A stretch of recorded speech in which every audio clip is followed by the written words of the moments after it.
Hello, everybody, and welcome into the Two for Talking podcast. I'm your host, Corey Tusick. I've got comedian Joe Bartnick alongside. You can see him at the Sacramento Punchline this Thursday the 2nd, or at the San Francisco, was it Cobb's Cobb's Comedy Club. on Friday the 3rd. And I've got Josh Yohe, as always. Josh, you can read all his stuff at The Athletic. And we've got a lot to talk about because the Penguin season is only 1 week away from starting. We'll work backwards from the things we're going to talk through. We're going to talk Steelers and Vikings eventually over in Ireland, Marc-Andre Fleury's farewell. But Josh, Penguins roster decisions, you've written a lot about this. I'm kind of curious because Joe teased behind the curtain before we started that he has a little maybe debate. Joe's going to fight with me. We're fighting. I can honestly say I can never fight Josh because I love him so much. I would never, but I did fight because I read his articles like they're gospel, which they are, Pittsburghers. If you're not reading Josh in the Athletic, I don't know what you're doing. But I did have a lot of I didn't understand. Usually we're always on the same page, Josh. I'm as full of shit as the next guy. Who knows? No, but really, I trust your knowledge to the max. Maybe I saw some different things, but all right, that's okay. Gloria, where do you want to jump in? The forwards, the back end? Where do you want to start? I want to start where we agree, because I'm just taking a stab in the dark. I assume you agree, but I mean, I'm looking at it. There's like the Ben Kindle. Is he closer than we thought? Avery Hayes, when will he get here? Miroshov, what's going to happen? Harrison Brunick, I would like to think you guys are on the same page here. He looks like he should be here opening night, right? It's funny you should say that, Corey, because here's a little tease for all the Athletic readers out there. I was running late to get to the start of this podcast because I was finishing an article that's going to run tomorrow, and it's about Harrison Brunick. And I'm not always a proponent of rushing young kids to the NHL. We're going to get to Ben Kindle later. Like, he looked great in a couple of preseason games, so everyone thinks he should be like playing 82 games in the NHL this season as an 18-year-old. I'm not on board with that. Maybe Joe disagrees. I don't know. Brunick, however, is different. He can't go to Wilkes-Barre because of the ridiculous rules, the way they're set up. That's probably where he should be this year. That might be the best thing. I don't know that going back to the Western Hockey League really helps him this season. You brought Dan Muse in to work with young players. And Brunick is physically mature. He's a big kid, even though he's 19. I think he's big and strong and rugged enough to handle the NHL, even at his age. At worst, I would give him the first 9 games. And if those 9 games go well, Joe, I don't have a problem with him playing in the NHL this season. I'm not so sure that he's not already their best defenseman. I just think he's that good. And if he's ready to go, he's ready to go. That's my opinion. Josh, we 1,000% agree. And I think Corey will remember we sat here last year at this exact time saying he was their best defenseman at camp. Yes. And I was just hoping that maybe Carlson and Letang would be better defensemen. I don't think they are, but I will say that Erik Karlsson has come out of the preseason game I saw. I thought he looked great. Yep, Letang was in mid-season form, which means I thought he looked terrible. Yeah. I'm not trying to be hard on him, but I thought he looked terrible. But absolutely, Brunick should be on the Penguins. I can't see. You're not going to stunt his growth. He's not a goaltender. He's not little. He's not going to get injured. He's a man. There's no way he should not be on the Penguins. He's a physically mature kid. He's like 6'2", 6'3". He doesn't look 19. He's a big, strong kid. He knows how to use his body. And he's also really mature. Like, you talk with him, this is not your typical 19-year-old. There's an intelligence, a maturity about him. I think he has the personality and the makeup to wear a letter on his sweater someday. I really do. And to me, the more you can have him around Sid, the better. The more he can learn from some of the veterans who are here now, the better. And like I said, you brought in Dan Muse largely because he's really good at developing players that age. So why wouldn't you want Harrison Brunick around it? And I know the right side of the blue line, you can look at it, and I've written this. Before the season, I wrote, I don't know that Brunick makes this team because you've already got Carlson and Letang and Dumba, not to mention some other right-handed defensemen. But you know what? Like, who cares? Like, this is about the young players, and if you think one of them's ready, why should one of those guys stand in his way? And there'll still be enough ice time. One of those guys can play on the left side. That's not the end of the world. The fact is the Penguins have a lot better right-handed defensemen than left-handed defensemen right now. So you might see 4 right-handed guys playing when the season begins. But I just think he's ready, Joe. When I watch the guy play, he doesn't make mistakes. He's so smart. I agree with you, and nobody's going to talk me into saying that it's better for him to go play in the World Junior in the Western Junior League this season. It's just not. Well, and if he can overcome that initial shift, I mean, because I love him to death. I think he looks fantastic, but we all know like that initial shift there, that initial period he played in his first game, he looked like me after 5 Guinnesses and like going out there in a beer league, like, and he pulled it together in like literally the last 2 periods of his first professional game. I was like, oh my God, okay, no, he's good. He's good. Wow. That's the only time I've ever seen him make a mistake. Like I literally was thinking that during the game. When was the last time I saw this kid make a mistake? No, it's funny you say that, Corey. Joe, I don't mean to interrupt you.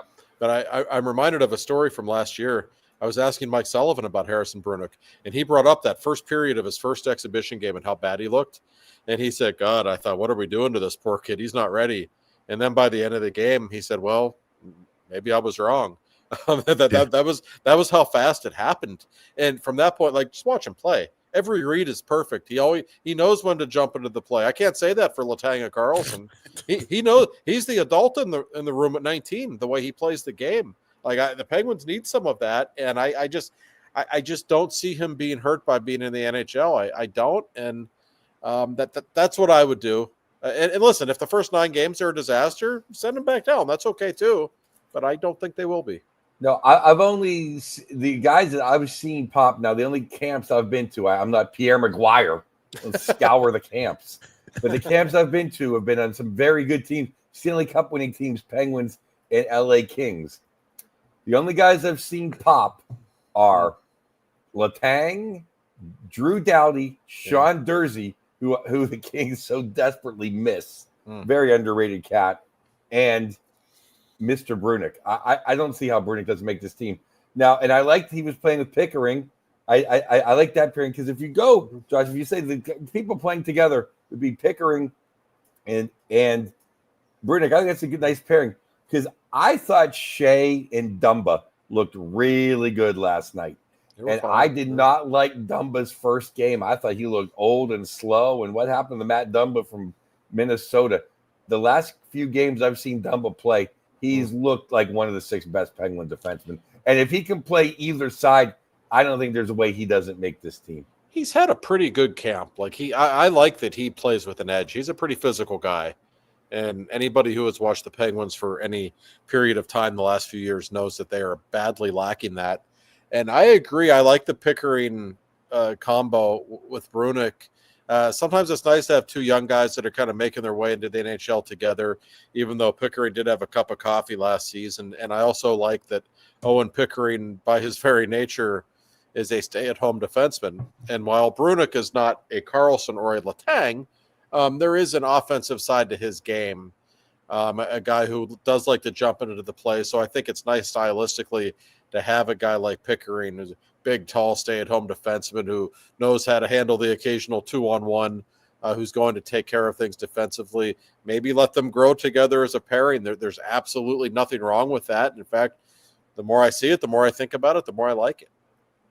Me too. The other physical defenseman that came over, I think Connor Clifton has had a great – I haven't seen him at camp, but I love the way he plays. I liked him when he was in Boston. I thought he just got shuffled in a bad scene in Buffalo. But I think he adds an edge, and he can move the puck a little bit. He's definitely – I think Clifton is also one of the 6 best Penguin defensemen. What do you say, Josh? He may be, and he's another right-handed guy who might have to play on the left side, but that's okay.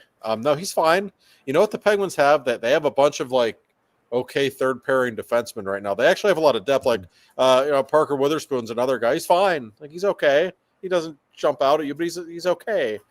He's not going to hurt you in the third pairing. You know what all this means, Joe? And I mean, Wilkes-Barre would be killer if they all went down. Well, that's true, and I mean this sincerely. Somebody tell me why Ryan Graves should ever play another shift in Pittsburgh, honestly, because now you have all this depth on the blue line, and you have a couple of young guys in Pickering and Brunick who probably are ready. I'm just trying to figure out why Graves should ever touch the ice, because he hasn't really looked any better in camp or in the preseason games. He was okay, but I mean, he is what he is at this point. I wonder if we see him at all. I don't know that we do. No, if Dan Muse means what he says, or more importantly, if Kyle Dubas means what he says, then I'll be listing more guys. But the first guy I'll name with today's show, we will never see Graves. He will be in Wilkes-Barre. And he should be. Like, he's still going to make his money. Congratulations. Yeah. He's not a bad guy. It hasn't worked out, but he should not only should he not be standing in the way of a younger player who's better, but even though expectations are low for the Penguins, like, you're still trying to win hockey games. Like, if you're the first year head coach, like, you're trying to field your best lineup and be competitive. Why would you want Ryan Graves out there? What does he bring to the table that helps you? Nothing. Yeah, and nothing. You know, like Sully, for all the great things he did, and you know, obviously best coach in Penguin history by many measures.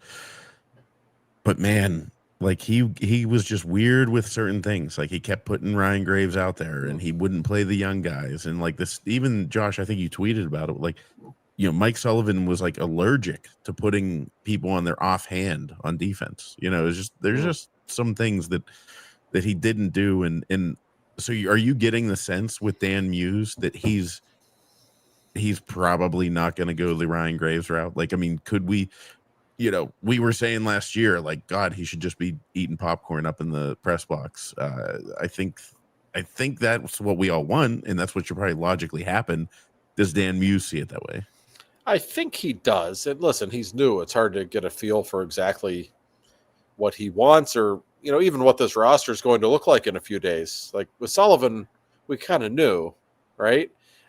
This is a new coach, and also this, frankly, is not necessarily a coach that can flex his muscles when it comes to the roster configuration the way Mike Sullivan could.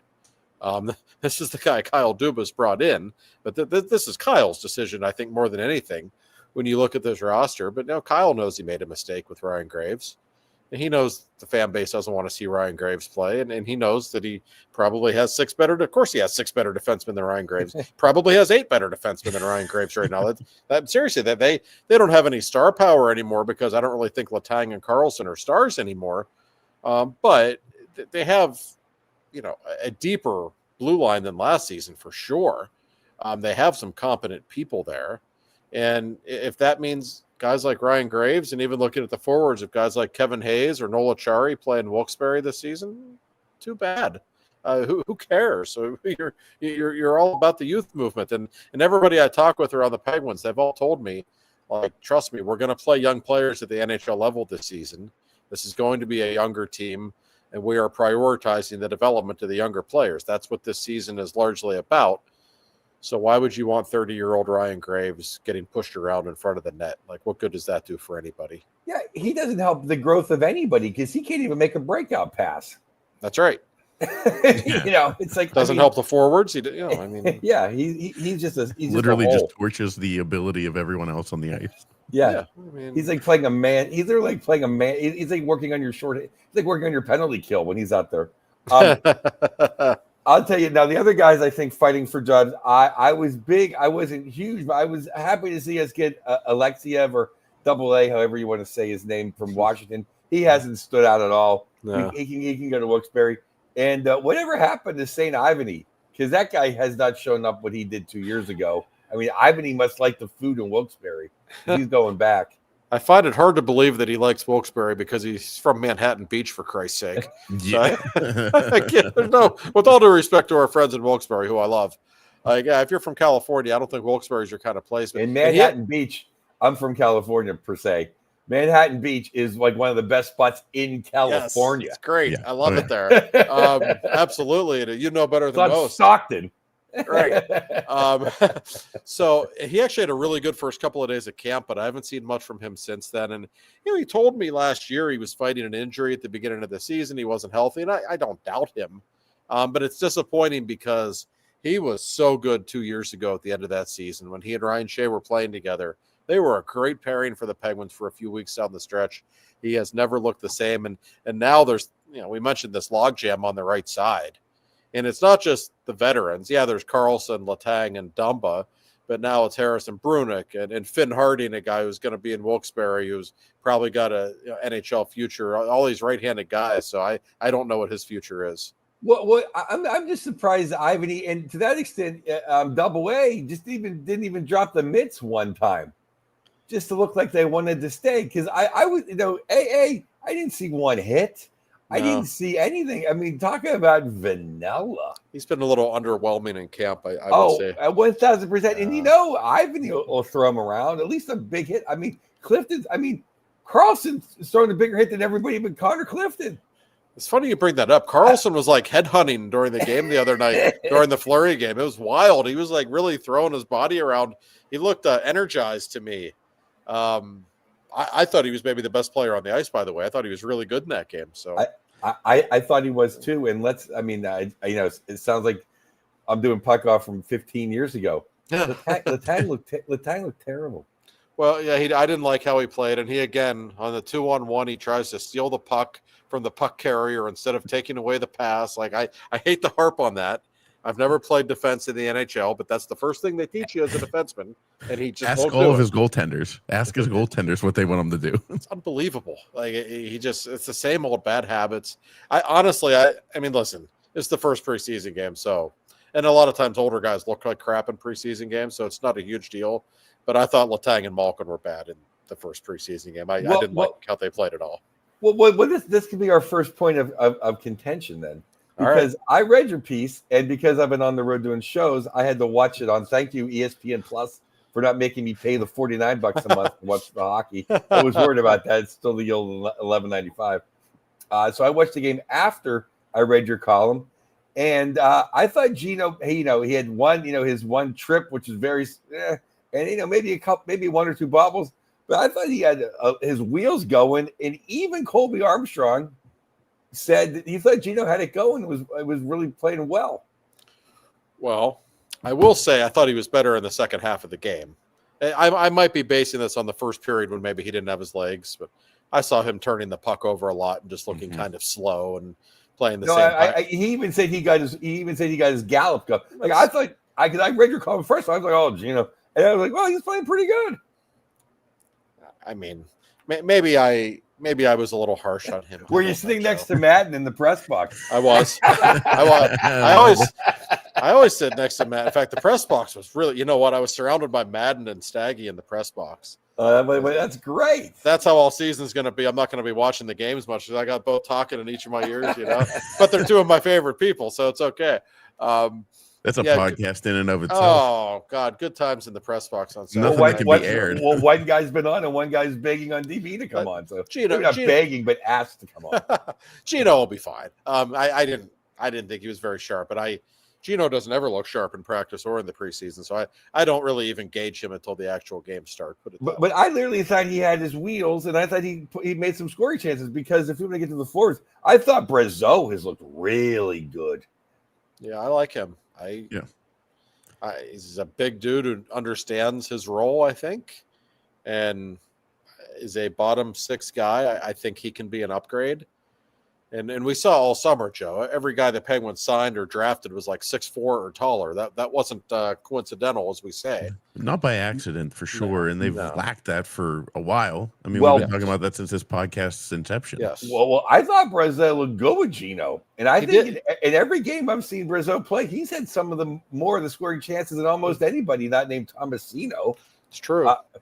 And I think because he's big and can drop them, my man, Imama, and I know you did not put him on your roster. He's looked bad. He looked like an AHLer. I hate to say it, Imama. He did look very sharp. It could be that you will simply call him up as needed. If you're going into Philly and you want to call him up, okay. Maybe it's a great way to make a living in the NHL. That's fine. I mean, he hasn't had a great. Remember too, he's coming off an injury. Oh, I love him. I'll keep him in the press box until you get to Philly. Or until you get to, I don't want him to have to miss the bus or miss the exit. I want him right there because I think nothing worse than having the guy in the AHL when you need him on the fourth line. I agree. It's always too late to call somebody up. We're in California early too, so let's just keep him here. Good point. Yeah, I mean, he hasn't really had a great camp, but he's coming off of an injury, and he's still, I think, valuable to keep around. They got him in the locker room sitting right beside Sid now. Sid loves him. I see them talking together every day. That's Sid's guy. So you got to keep him around. Why not? Oh, yeah, no, I want to, Josh. I just don't think he's looking on the ice. That's all. Yeah, he hasn't. Yeah.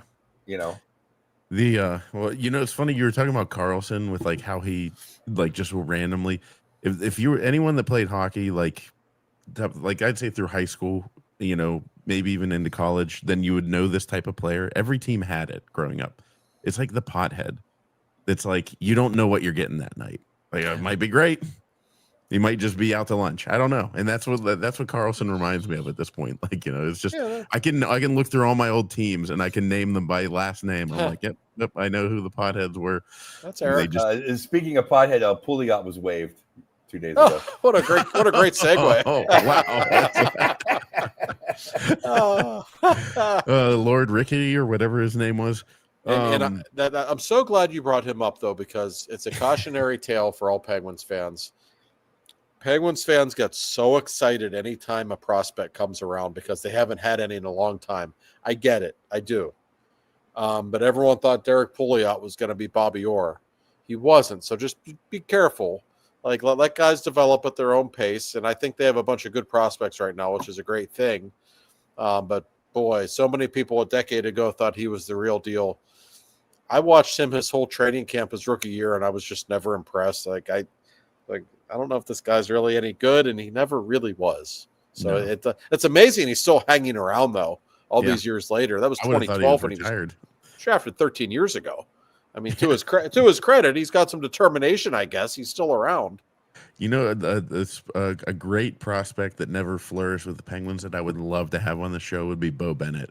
One of the best sense of humors in the history of hockey. Speaking of Manhattan Beach or that area, yeah. Oh, yeah.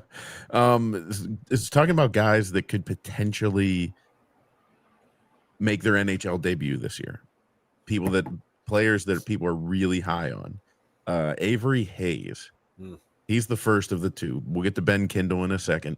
But Avery Hayes, Josh, you wrote that you think he'll make his NHL debut at some point, but probably not to start the season, right? He could make the team. It wouldn't shock me. I'd probably guess no, but yeah, he'll be in the NHL at some point this season. I don't know how much he will score in the NHL, but I do think even though he's undersized, he could be a really effective bottom six player. Reminds me of Max Talbot a little bit. He's got some max in him. He's got some skill, even though he's not very big, and he's just a real agitator. He gets under people's skin. I think I may have told this story before on the podcast, but I'll tell it again. I was talking with Rucker McGroarty at the end of last season, and he wouldn't shut up about Avery Hayes. We were talking about Wilkes-Barre. I said, "You really love that guy, don't you?" And he said he's everybody's favorite teammate. Like before games, sometimes he'll say, I feel like being a prick today. Then he'll go out and run the goalie on the first shift. I'm like, hey, I said, you guys need a little bit of that on this team, honestly. Like he's just he's a glue guy, I like him. I mean, he'll be in the NHL at some point. I absolutely believe that. Well, then make sure Mama's on the bench and not in Wilkes-Barre when he does. Yeah, right.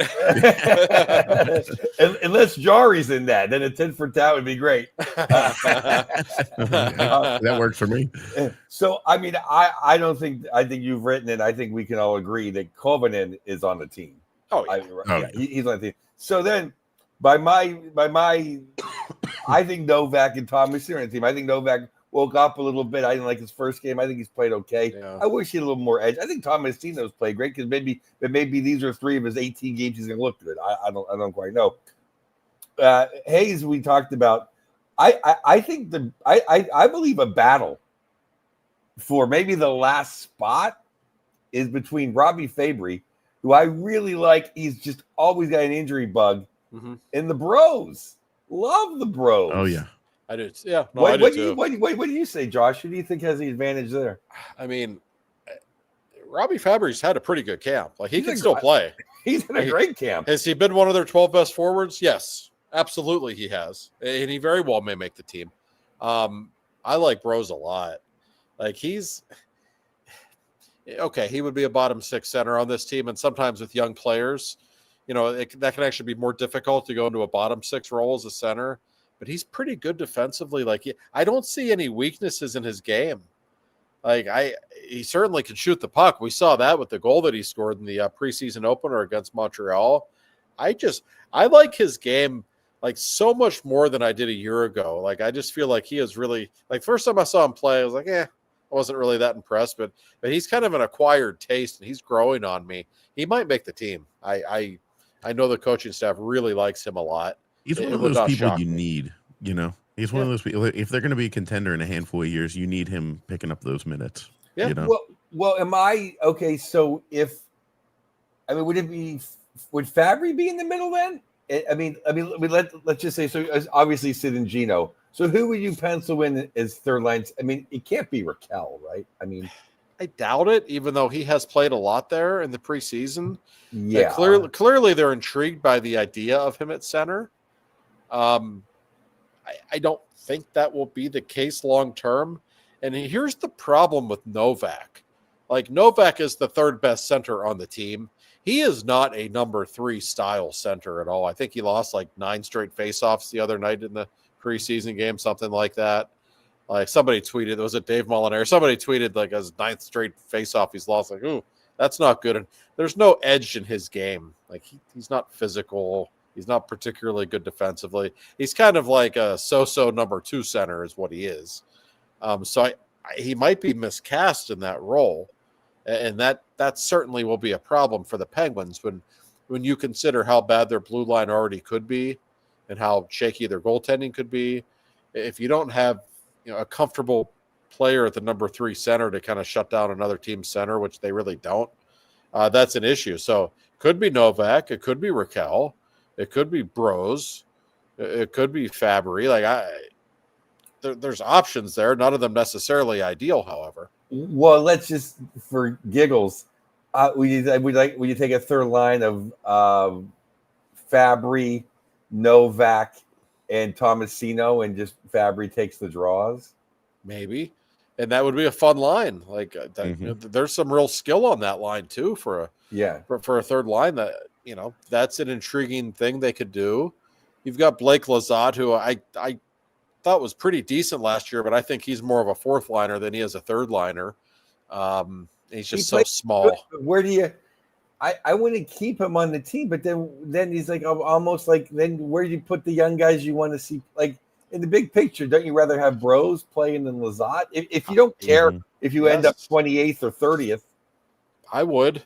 I think that is what they should do. But therein lies the problem, guys. Yep. Like I wrote this article the other day, my roster projection, and I was sitting on this very couch like this for like 3 hours because I there's like 25 names for 16 spots, and like it's not obvious what they're going to do. Like nobody really knows that they could have a bunch of old guys on this roster and still be trying to go young. Like there's just a lot of old guys under contract right now. So they have some decisions to make, and some feelings are going to get hurt by making that drive to Wilkes-Barre in the next few days. But some people are going to have to go down, and I can only base it on what people have told me. They keep telling me over and over again, like Kyle Dubas, Dan Muse, they are not afraid to go with young players right out of the chute. So we'll see if that's the case. But everything I've been told certainly indicates that. Well, and that's another guy now. No, I think he's definitely, and I think he's young enough. And maybe he's not like Lizotte's age. I don't have his bio, but I want to see the rusty nail. I want to see Dewars make this team. Oh, I think he will. I mean, he really impressed me down the stretch last season. Yep. Like he knows what a fourth line guy is supposed to do and how he's supposed to play. Right. I mean, it's funny though. It feels like we're debating like the '93 Penguins. Like, where do you put Straka? You know what I mean? But it's kind of like, okay, if you keep Dewars right and you keep Dewars and Lizotte, it's like then you want a mama.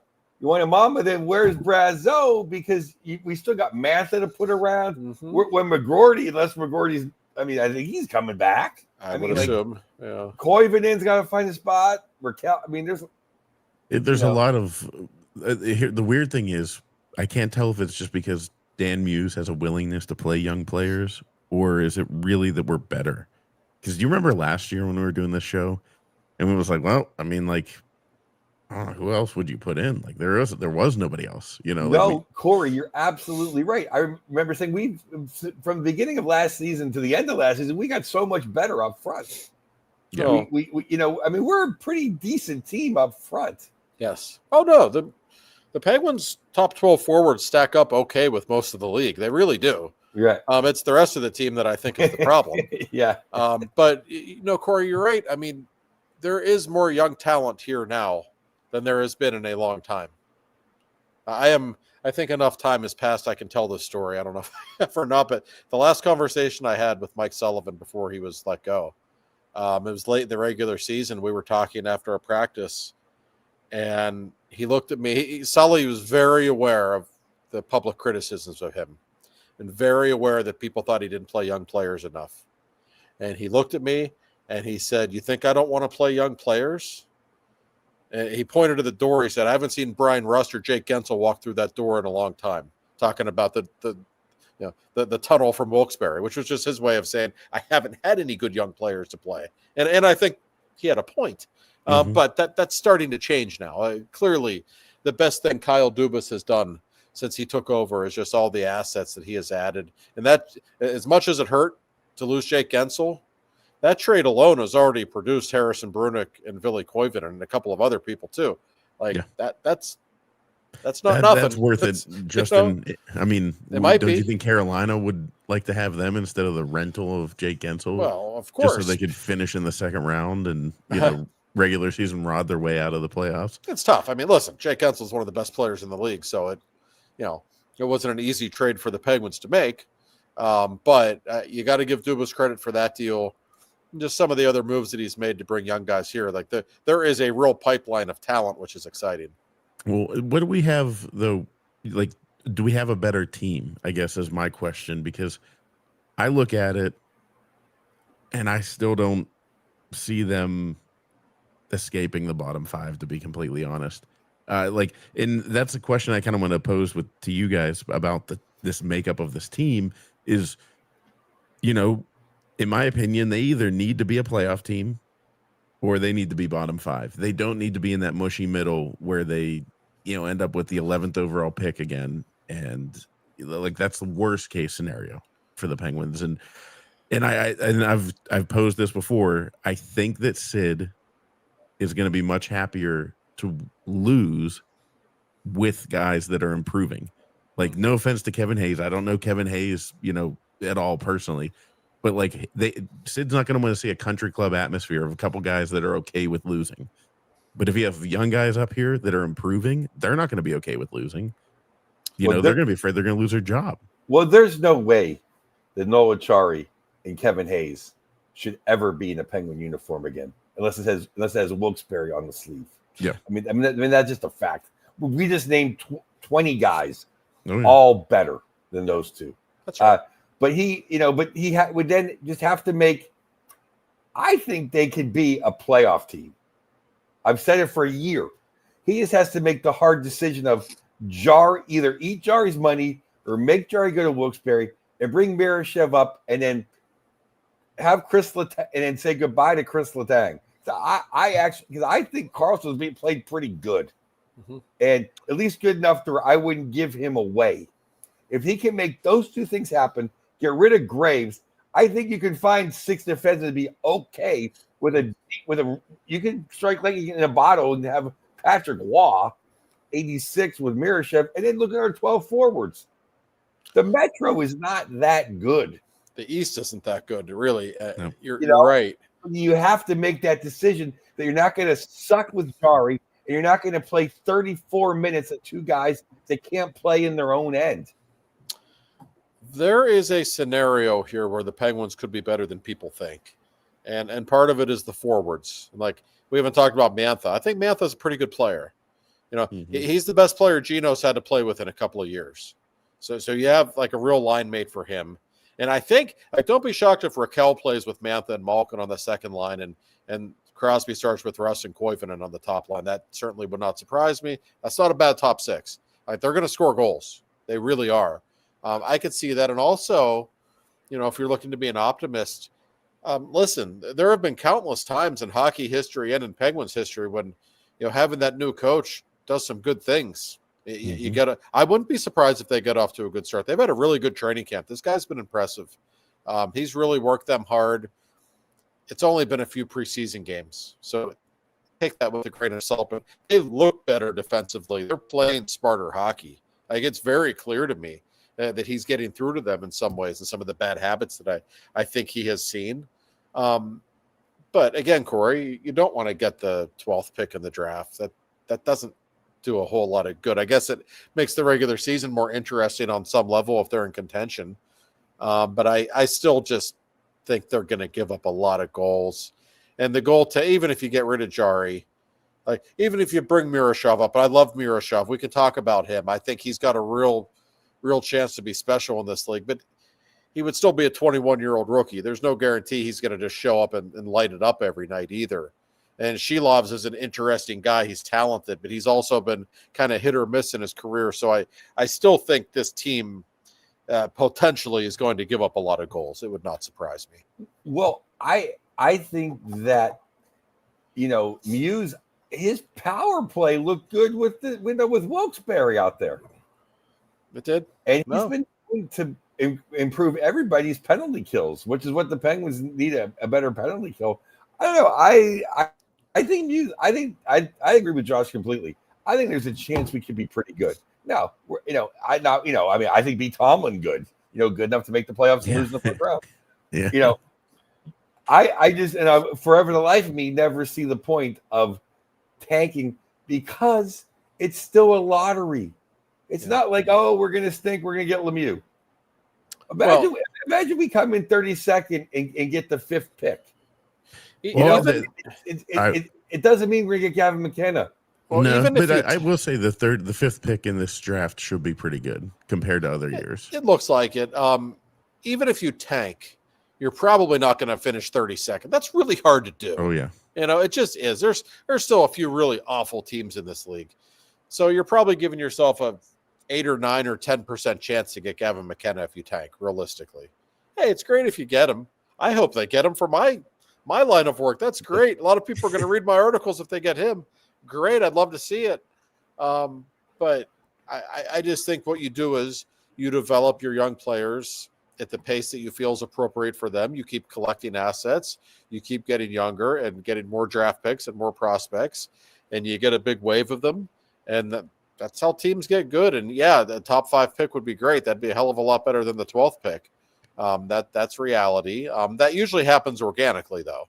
Like, maybe this team's just going to be really bad. I don't know. Or maybe they will exceed expectations.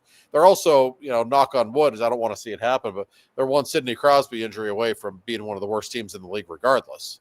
Yeah. If something would happen to him, boy, that just changes everything. We all know that. But I have to say, Joe, like, I'm actually really excited for this season in a way that I haven't been for the last few. Like, it's exciting to have the potential of some young guys on this team. It really is. I think we said that at the end of last year. Like, this year, beginning of last year just seemed like just slogging through. Yes. You knew it was going to happen. You're going to have to look at the Hayes and the Chari, and just nothing's going to change. And, oh, God, we still got Jari. The problems were all the same. And this year, there's a change. We got to see McGroarty. We got to see Kovanen. We got some new guys. Yeah, I just don't think a team that has just the top line of Rut. I mean, I agree with you. I heard you on in Canada, Josh, or maybe it was Matt. I think in Canada, when you're like, yeah, I don't think Sid liked what his agent said, but I think it was a shot across the bow. And a team with Rust, Raquel, and Sid on the top line is not going to finish in the bottom 3. Probably not. I picked them ahead of Philadelphia just because Sidney Crosby's just not going to let the Penguins finish below the Flyers, just in principle. Well, and even if you look at the Metro, good point. If you look at the Metro, like, I love Rick Tocchet, and I think he'll eventually do good things there. But that team's not very good. Like, the Islanders are not very good. Yeah, Columbus was a great story last year. I'm still not sold on them being that good. The Rangers, like, are feast or famine. They might be good. They might not be. I don't know. I think Carolina and New Jersey, at least regular season-wise, are pretty good. But it's not a great division at all. And even in the Eastern Conference, listen, Florida's still going to be a playoff team, but the Penguins play down there in October. There's no Barkov and no Chucky. That's a different team without those two. Tampa's another year older. Detroit still kind of in the middle. Buffalo stinks. I mean, it's still Buffalo until they prove otherwise. Poor Buffalo. Jesus. There's some Ottawa's okay, but it's not a great conference. No, not by any means. One guy though I kind of was harsh on when they drafted him, and then I read the early reports. I think Kindle's look great. Oh, he really has. He looks faster than everyone said he is. Yeah, he has. I mean, honestly, the first day of camp, which is September 18th, he looked okay. Like each day he gets like noticeably better. He's on this progression. Like whoa. And you saw the game he played the other night in Detroit. I mean, he may have been the best player on the ice. Like you notice him every shift. He is. I actually tweeted this the other day, and I shouldn't be comparing an 18-year-old to an all-star caliber player, but there's something about him that reminds me of Jake Gensel, and that he's not that big, he's not that fast. He just thinks the game at a really, really high level, and he's got these incredible hands. Like when he has the puck, he's so good with the puck. I watch him in these practice drills. Like he just knows what to do with the puck every time. He can execute very difficult passes. Like this is a good hockey player, Joe. It really is. He reminded me of Ranger Marty St. Louis. Ooh, not fast Tampa St. Louis, right? Just the old Ranger that's just like, God damn it! Yeah, how's he have the puck? Why is he right there with the puck? Like, no, he's really impressive. The more you watch him, the more impressed you are with him. Like he's not one of those guys. The first time you see him play, like he blows you away with his speed or anything like that.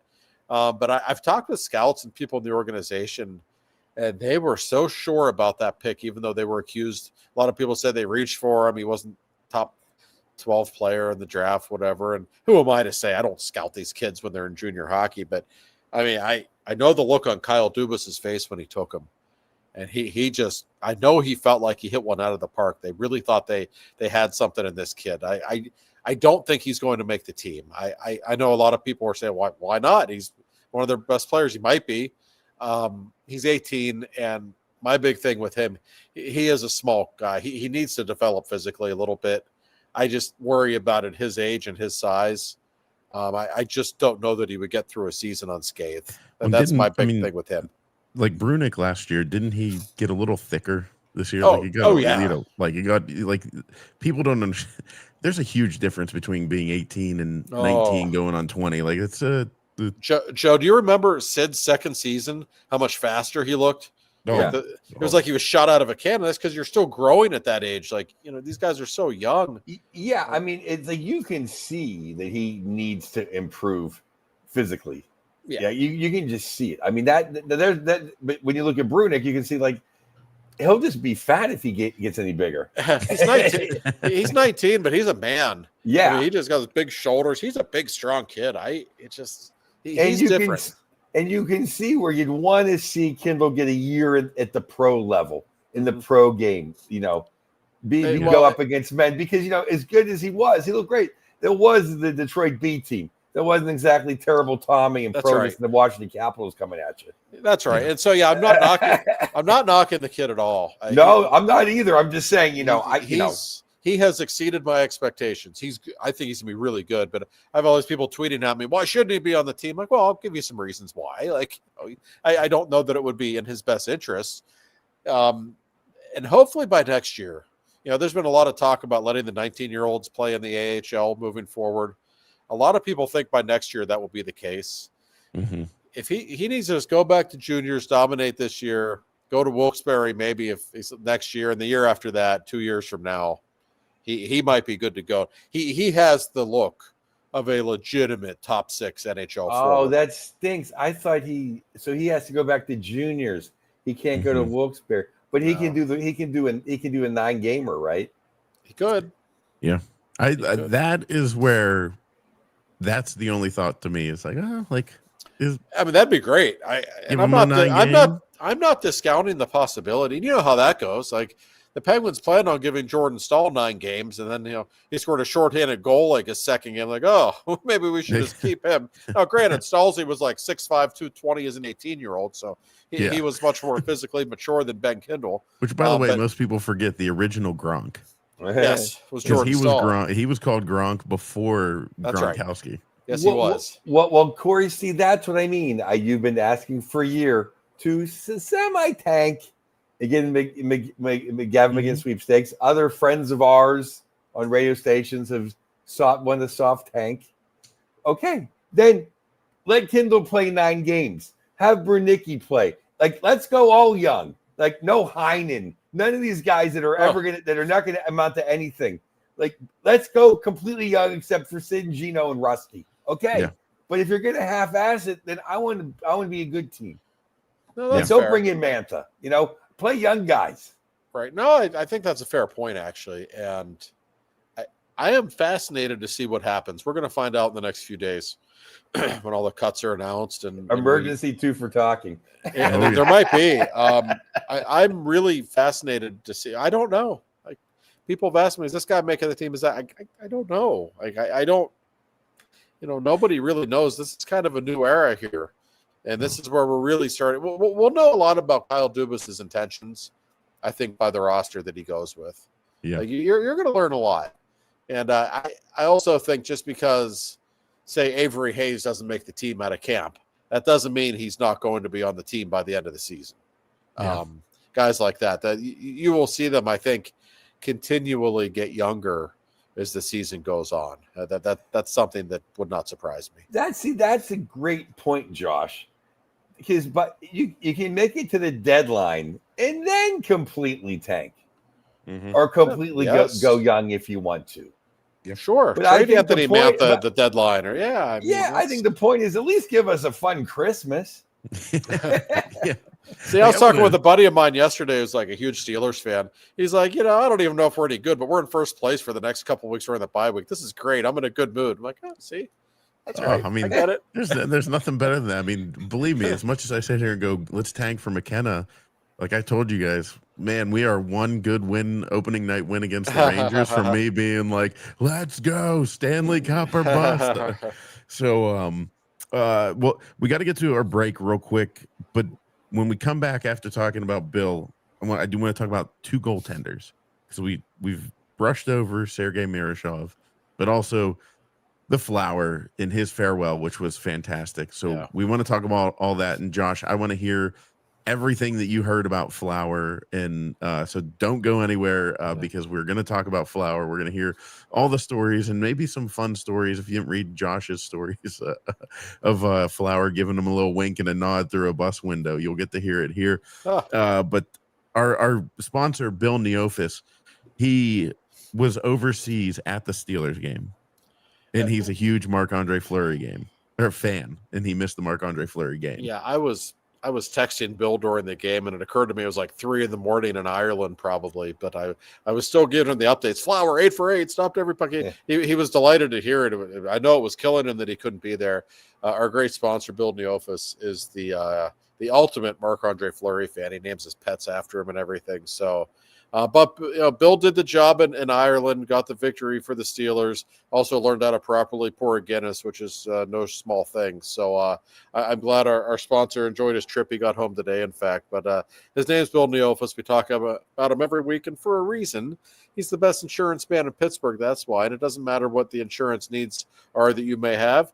He will take care of it. The Neofis family has been running this company since 1960. So.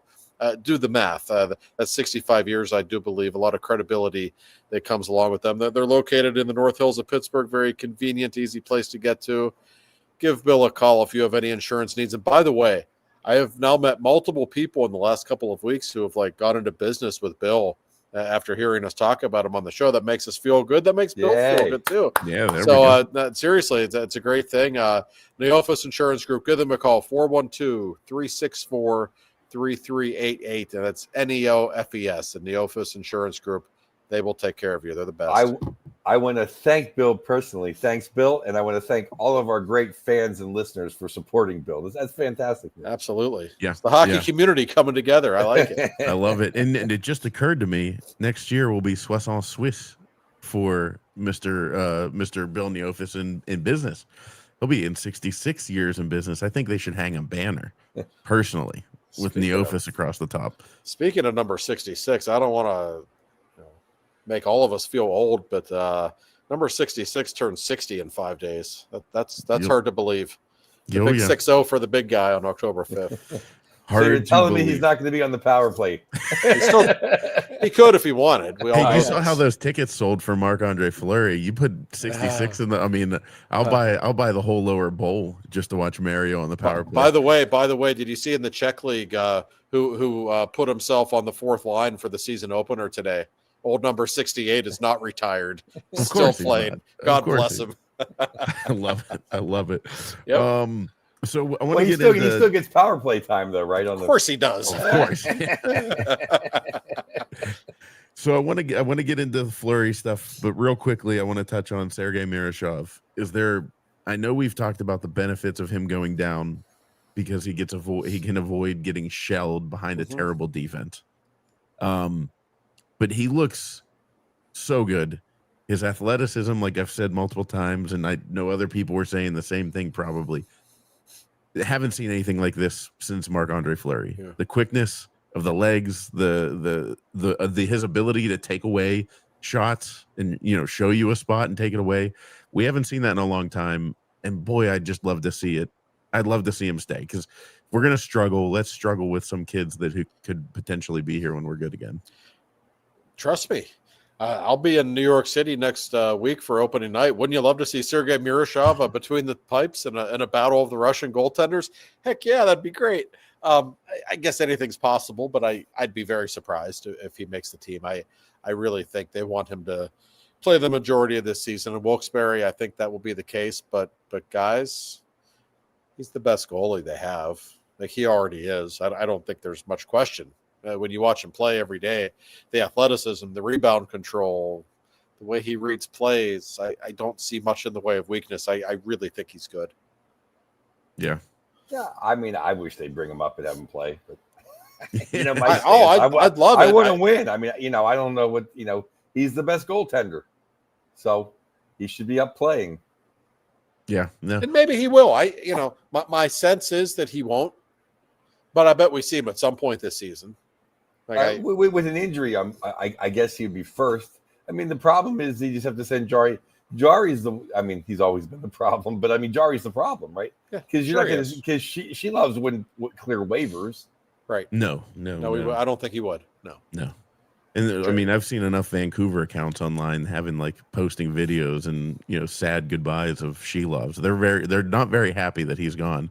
Just the fact Joe AWOL in Toronto is missing, that he'd be snapped up right there. Yeah. Oh no, he would go on waivers. That's why Jim Rutherford traded him to Pittsburgh, because Jim knew he wouldn't clear waivers in Vancouver. Somebody was going to claim him. I know that because Jim told me that. So this is a talented guy. I'm actually intrigued by him. I'm looking forward to seeing him play.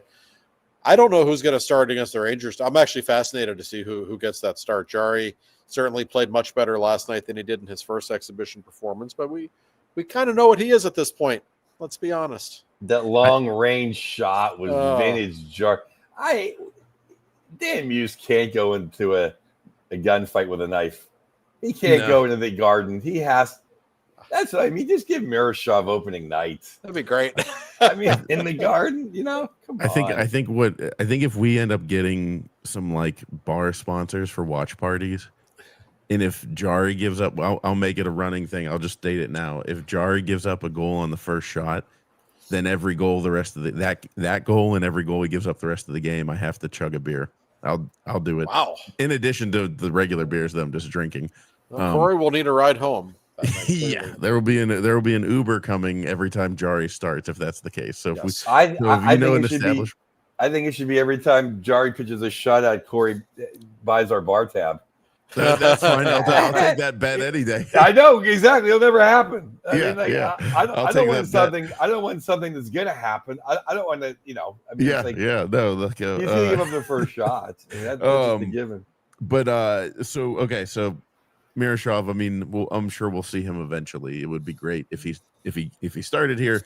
Now Marc-Andre Fleury, all the pageantry, everything. I mean, it was such a spectacular weekend. Somebody, he did the prank on Malkin, Crosby, and Letang putting his decal on there, and then I'm sure you guys all saw the pictures.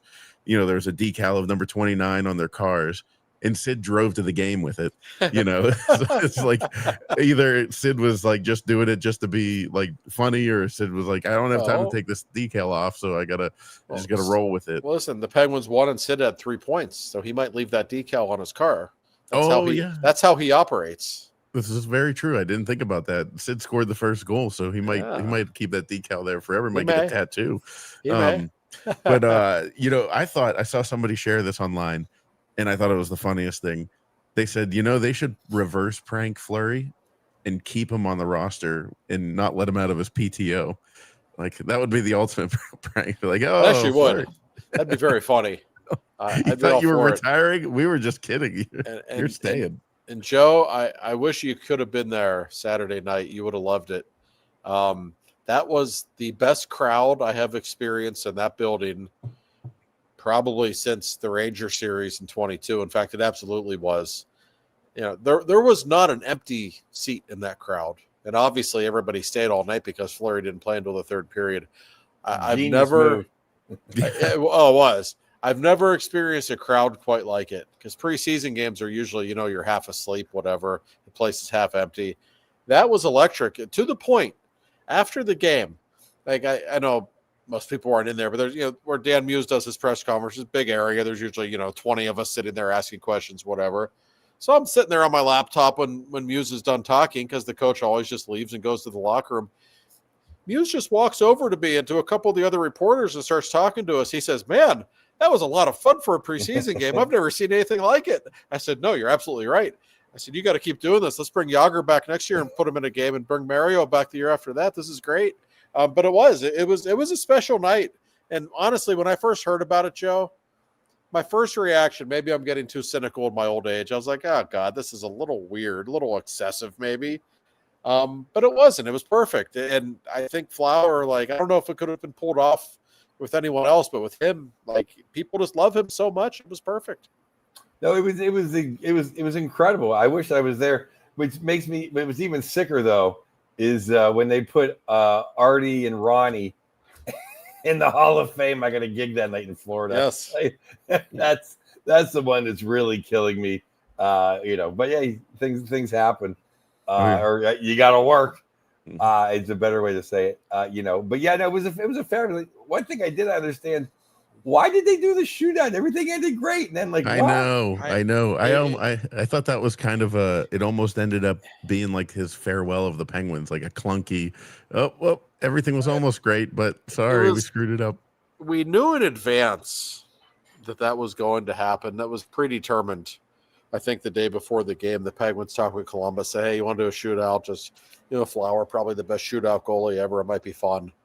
And so Columbus was like, yeah. And then after he stops all 8 shots in the third, I was thinking, oh, this is perfect, right? We don't need a shootout. And then of course, the big three all got stopped and looked bad in the shootout. That was the moment where it reminded you, oh God, they're all old now.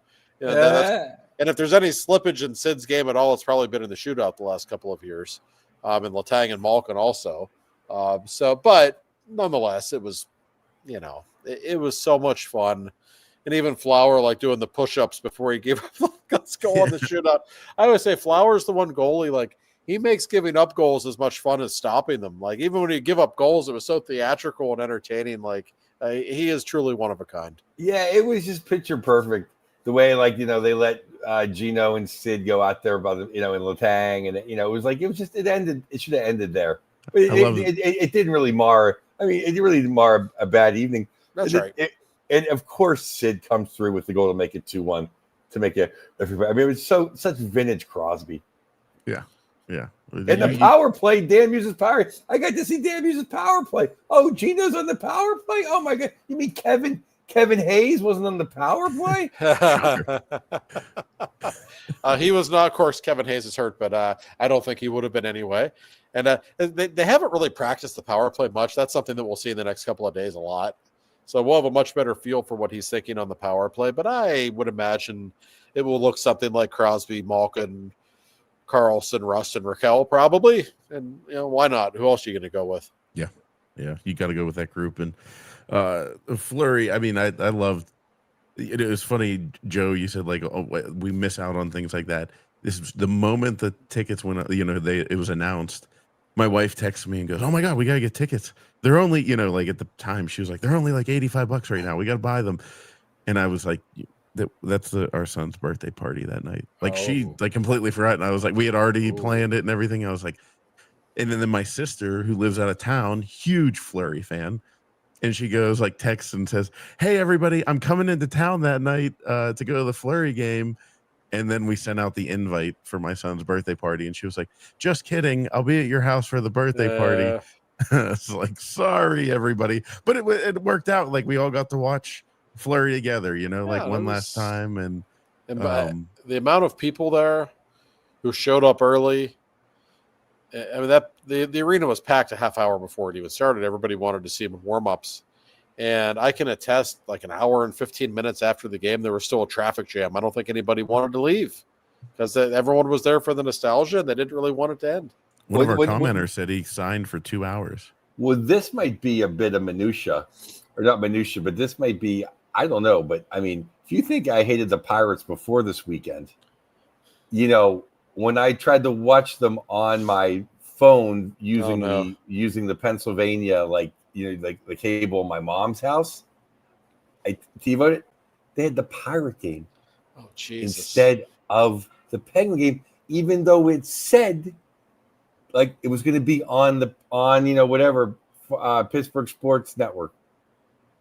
It was on. Thank God ESPN, which usually doesn't, because it was on the NHL Network, so it was blacked out on NHL Network.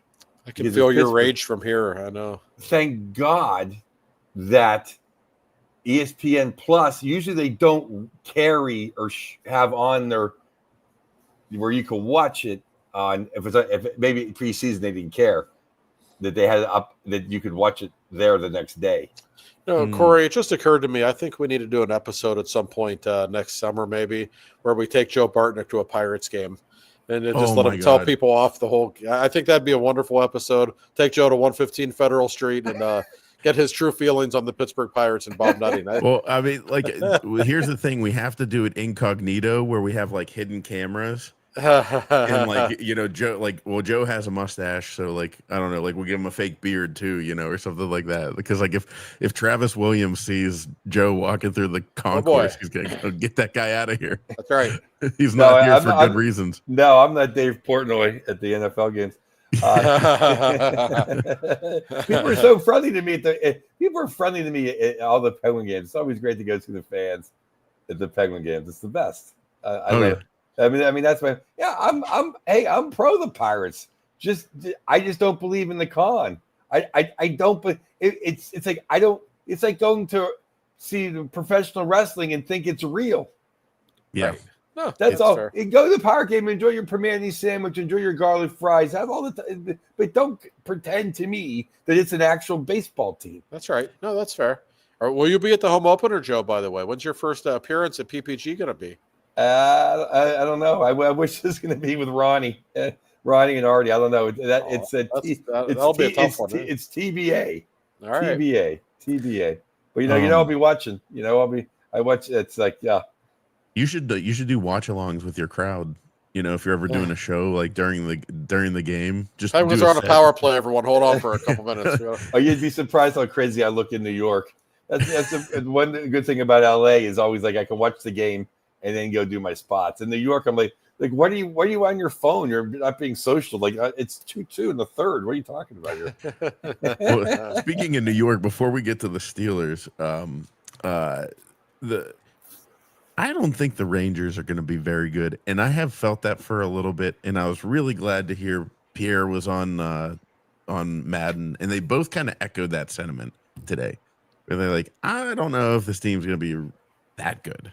They don't strike me as a team that's going to take the world by storm. I could see them struggle to get into the playoffs. I picked the Rangers to win the Metro. I think I think they were classically underachieving last year, and I think that they're going to be very good this year. I like the Devils a lot. Regular season Rod's regular season Rod, but I just think Sully's going in there. He finally has 2 goaltenders. He finally has 4 guys. Graverkov is an excellent defenseman, so he can make up for all of Adam Fox's mistakes. Their middle two, Susi and Borgen, are actual defensemen. Sullivan hasn't seen the likes of those guys since Dumoulin left town. And then he has the Pittsburgh boys as his number 1 and 2 tag team centers. If they get anything out of Panarin, I like Lafreniere. He's got those big monsters on the 4th line. Shesterkin is going to play good. The guard's going to be rocking. I think they're going to have a good year. Well, that's the biggest thing. Sully hasn't had a goaltender in many years, and he's got a really good one now. That makes you look like a better coach when you have Shesterkin. So I haven't made my official picks yet. They could be a playoff team. I don't know about winning the division. I won't go that far, but they're like feast or famine. They could also completely implode. Like, I like JT Miller, but making him your captain, like, that's a choice. Like, he is a controversial person. Not everybody likes JT. There were problems in that locker room last season. So who knows how that will work out. My only real concern for the Rangers, that team's older than people think. They got a lot of guys on the wrong side of 30 on that roster. So that is something to keep in mind. But I'm fascinated to see what impact Mike Sullivan makes there. I really am. Yeah. It'll be interesting to see. I mean, but look how he walked into the Penguins locker room and changed everything. He did. No question. It's true. And I have long believed that it probably was time for him to move on, but that doesn't mean I think he's some bad coach. Far from it. I don't think he is at all. No, he's a great coach. He got stale. He got stale in Pittsburgh, probably. That happens when you're there that long. But yeah, the Rangers are one of the most interesting teams in the league this season. He got stale, but if he had mediocre goaltending, he'd still be in the playoffs every year. Yeah. That's right. No, you're right. He's that guy. Not just in the playoffs; they would have been in the second round in 2022 or 2021. Actually, both those years they would have been we have to give our mediocre goaltending. We have to give our Eastern Conference, Western Conference next week for sure. Yeah. Yes. Yeah. Be held accountable. Absolutely. So I'll tell you, the Steelers being in Dublin this weekend, it let me know that I do not, in fact, have a drinking problem. Because I did have a Guinness tonight while we were recording, but I was cutting the grass Saturday morning and listening to the DV morning show in Dublin, and they're basically just in the bar. Mike Pursuta let a belch rip on air, like after chugging a Guinness. I mean, it was just like, and I was sitting there like, I can't believe I'm not drinking a beer right now. Like, it's taking everything in my power not to go into the garage refrigerator. But I was like, it's 10 o'clock in the morning. I cannot be driving around the front yard in a mower drinking Guinness. What are you talking about? I drink beers all the time in the morning. Well, that doesn't surprise me. I like that about you, Joe. Yeah, I thought it set up. I thought it set up for like the longest weekend of football because I watch college from college game day, and I was not working Saturday. I was visiting my sister. I worked Friday. In Boston, that I got to watch till like midnight. And you wake up like 6 hours of sleep. You're back awake for then it's Sunday. There was like this. I thought the late game wasn't even the late. It was like I was telling you, it was like the late game was like 9 hours later. Like I thought the 4 o'clock game was the late game. Oh yeah. The Cowboys and Packers had to play a tie. It wasn't over to like 12:30 or something. It was a very long day of football. I literally thought that, like all day, I thought to myself that the Ravens and Chiefs, I knew for a fact, were playing Sunday Night Football. And it was the 4:30 game. I was like, oh man, it's been a long day. But it's funny, Joe, you said that about drinking a beer early in the morning. My wife, she actually said to me, she was like, "This is how I know." I was like, "You were just meant to be." She goes, she's like, "Well, you're gonna drink that Guinness?"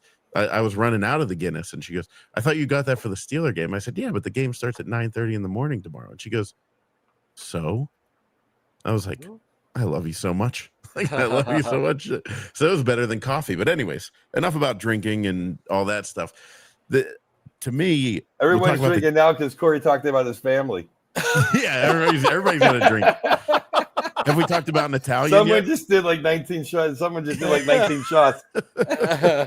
But so it was me probably. But before we get into the minutia of the game, Dublin looks like a place that Pittsburghers belong. Oh yeah. I mean, it's just. Have you been there, Joe? I have not been to Ireland, but I can say any place that has bars is a place where Pittsburghers belong. That's right. Oh yeah, yeah. And I've never heard a bad word about Ireland. I've never been there. I'd like to get there at some point. I've been to a lot of European countries. I've never been to Ireland. I hear good things, and you knew it would be a very pro Steelers crowd. Which I mean, I had thousands of Steelers fans from Pittsburgh, made the trip. I think, and obviously the Steelers have some special ties with Ireland.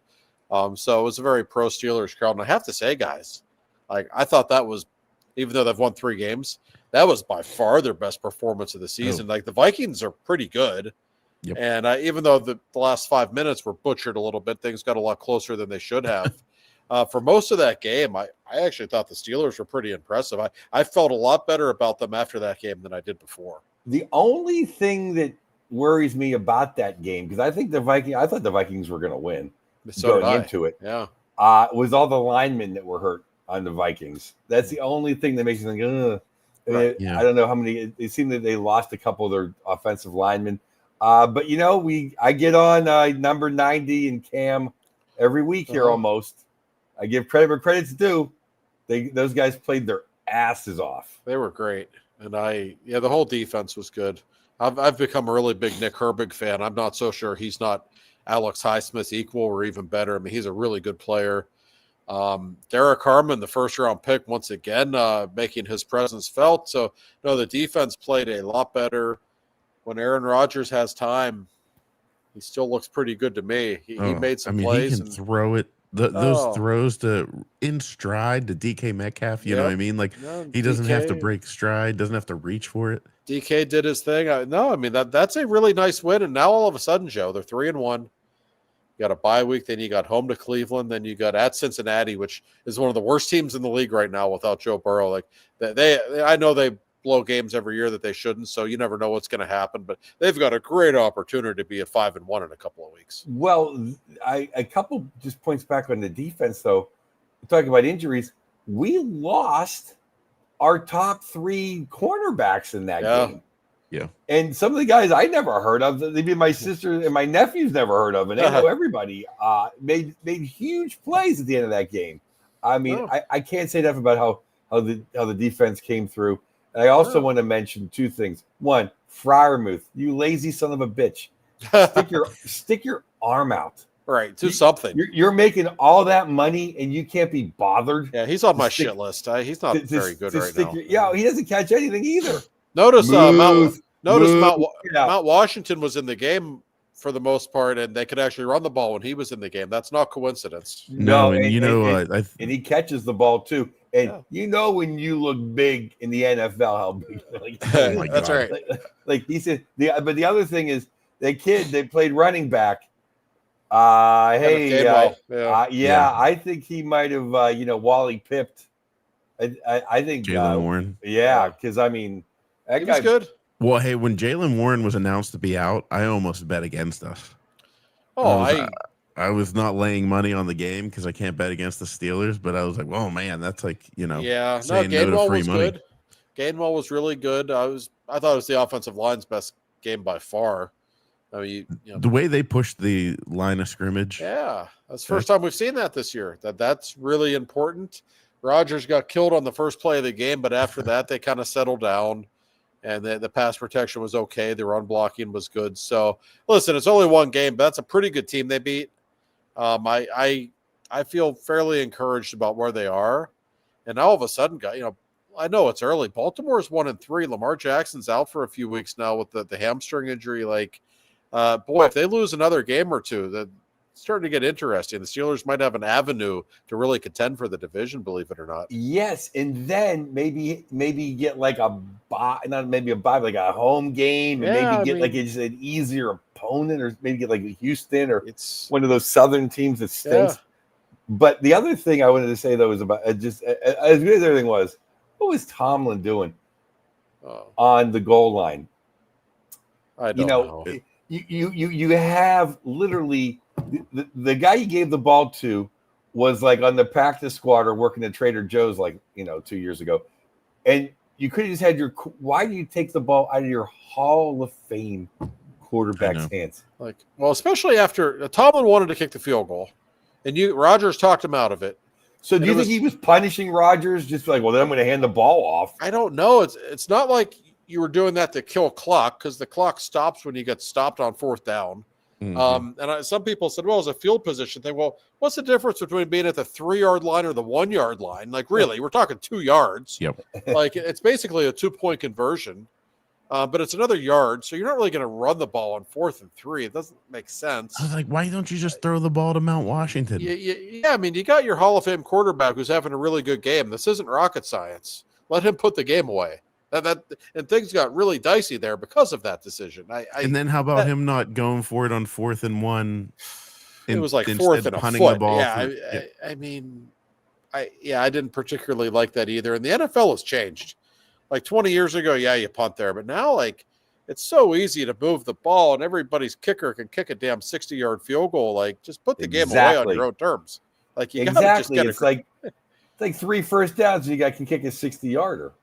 Right, and you're running the ball well. You're pushing the pocket back. Like, you needed less than a yard. I was stunned that he didn't go for it there. He just makes. And by the way, like halfway through the fourth quarter, I'm thinking to myself, boy, they've played a really good game. I think the coaching staff has done a nice job this week. I was about ready to compliment him, and then like all these crazy decisions in the last 7 minutes. I don't know. His game management skills are not his greatest strength. I honestly don't even blame him. I don't even for not going for it on 4th and 1 at whatever the 40, because I really don't think the Steelers can get a yard when they need to. We haven't but seen then it. You have to tell that stupid punter, hey, kick the ball directly out of bounds at the 20. Well, what was that? Or at the 15. Like he tried to show off his steroid legs. Like that. I mean, that's where like. That's as bad as special teams guy. He chews his gum. Everyone loves him. It's been so many bad special teams plays. He didn't tell the one guy to touch the ball. He doesn't tell Firemuth to stick his arm out. He tells this guy, hey, kick the ball wherever you want. That's just stupidity. Cabali, friend of the show, Mark Cabali, reported that Danny Smith told Corliss Waitman to kick it through the end zone. I don't understand why. Were they just afraid of getting it blocked, so they told him to just get rid of it as fast as you can? I don't know. I don't like. I mean, it was very, very curious decision. I didn't like the decision to punt there, but the further removed we get from the game, the more the goal line decision to run the ball. It was like 4th and a long 3, almost 4 yards.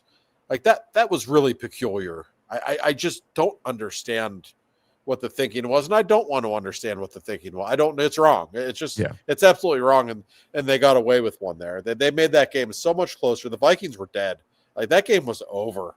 That game was completely over. They let them off the mat. That was a bad look. Yeah, I mean, literally, it's like he goes back. Okay, it's Washington or the big kid from Seattle. So I see the guys in the Hall of Fame. He picks one, throws it to him. That's it. Touchdown. Game over. Yeah. You need to let Aaron Rodgers dictate things on offense. Really, much like Ben in the last few years, the offense was better when he was kind of calling the plays and running the show. I feel very similarly about Aaron Rodgers. You could see he was seeing the field really well on Sunday. Let him make those decisions. Yeah. We mentioned this a little bit, but Pat Freiermuth, he was limited to 15 snaps. Wow. How about he only played 14. Connor Hayward, Connor Hayward had 16. He had more. Freiermuth's being phased out of the offense. I think they've determined that Jonnu Smith maybe is a better pass catching option, and obviously they run the ball better when Mount Washington. That goes without saying. Yeah. Freiermuth is not a good blocker. He never has been, and Darnell Washington might not be the fastest guy in the world. It might never be a huge threat in the passing game, but he's probably 300 pounds. He's like having another lineman out there. That does make a difference. A lineman that can jump and high point a ball. Yeah, right. But, I mean, like Jim Brown, Larry Brown, 1974. He went from tight end to tackle. Yeah, I mean, and I give the coaching staff credit, by the way, for acknowledging that and recognizing it and putting Washington in the game more. And it worked. I thought the offense executed pretty well throughout the day. Yeah. I have to go in a couple minutes. I want to thank all the fans, but I just want to say this about the on Saturday night. The difference between the Big Ten and the and the SEC was so evident. It was literally like, and the quarterback from Oregon is going to be in the NFL. He was great. Oh yeah. But on the other TV at my sister's house was the SEC, and those were men playing football. Go wear your white shirts. You can all pretend. It was an awful. Then you're yelling. Fire the coach. Give me a break. Oh, I mean, well, I was going to ask you. Maybe guys the coach that should be up. fired. Speaking of the ACC, is the one who blew the 17-0 lead at home to Louisville. Throwing that out there. He's something else. I'll say that for sure. And I'm not saying this just because I'm wearing a Michigan hat. Which, by the way, if you are watching the Michigan game on Saturday, you know that banner that they all jump up and hit that says "Go Blue." Yours truly will be holding that banner. I'll be one of the people holding it, like the pole, as the players run through. You got connections in Ann Arbor. I'm impressed. I do. So I'll be there look at that. Watching. So look for me on the don't big mess noon it up. kickoff. Yeah. I had to sign a waiver that said I will not embarrass the University of Michigan. But anyways, Penn State, if you guys didn't, the easiest money you could ever make. James Franklin in a whiteout in a big game. I went heavy on I went heavy on Oregon. I was like, I'll push a lot of chips to the center of the table on Oregon here. He must have a digital clock because even the regular clock is right twice a day. I don't I mean, it's like even my girlfriend couldn't believe, like when they were listing how many times he can't win the big game. It's astonishing. It's really like you would just think another team's quarterback would get hurt. Like they're always. I mean, like, how can you be that bad against anybody decent? And it's not like they don't have talent; they have a lot of it. I mean, but yeah, eventually you need to win one of these games. When he comes out holding the arms of the players, I'm like, this is just sad. Yeah, he's a fraud. And I'm not a fan of that quarterback. People want him for the Steelers. I'm not sold on him yet either. No. Oh, give me that Oregon guy. I'll take that Oregon. I said. I went him, or I went. Me. I went Sonoras from South Carolina. After 2 years of Mr. Rogers' neighborhood. Yep. All right. Well, hey everybody, that'll do it for us. It's been a good episode. We appreciate it. Yeah. We will talk to you guys next week. I mean, hey, next week we're going to be talking probably 7 days away the eve of the NHL regular season kicking off. So we will talk to you guys next week. Enjoy the games. Enjoy the NFL and all that this weekend. See you, everybody.